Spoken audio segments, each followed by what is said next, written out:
In the summer of 1865, just months after the Civil War, a formerly enslaved man named Jourdon Anderson received a letter from his old master, Colonel P.H. Anderson of Big Spring, Tennessee. The colonel wanted him to return to the plantation to work again.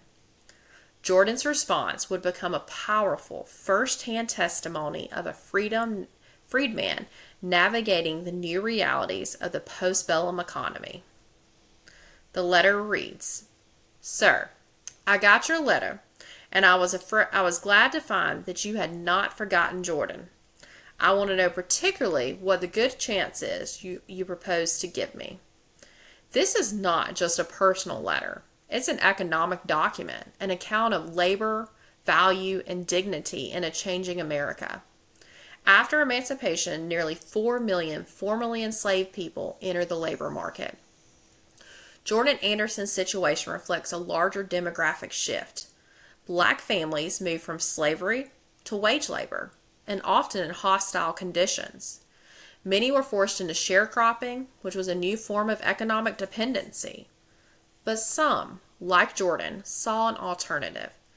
Jourdon and his wife Mandy settled in Dayton, Ohio, where he found employment and he sent his children to school. He writes in the letter, "Mandy says she would be afraid to go back without some proof that you were disposed to treat us justly and kindly, and we have concluded to test your sincerity by asking you to send us our wages for the whole time we served you." Jourdon in his letter calculated 32 years of unpaid labor for himself, plus Mandy's 20 years, requesting over $11,000. According to the 1860 U.S. Census, enslaved people made up over 40% of the population in the southern states. By 1870, the Freedmen's Bureau and Northern philanthropists reported an explosion in black schools, churches, and wage labor in urban centers such as Dayton, Ohio. Jourdon's story captures this migration from southern dependency to northern self-determination. While many former slaves were trapped in the cycle of poverty, Jourdon used his literacy, his humor, and his economic awareness to assert his freedom.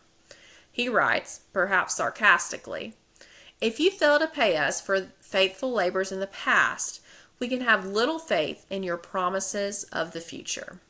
This was more than a refusal to return. It was a declaration of autonomy. Jourdon's letter also resonates with the political debates of Reconstruction. Radical Republicans argued for land redistribution and civil rights. Former Confederates wanted labor control. Jourdon, he wanted a fair wage.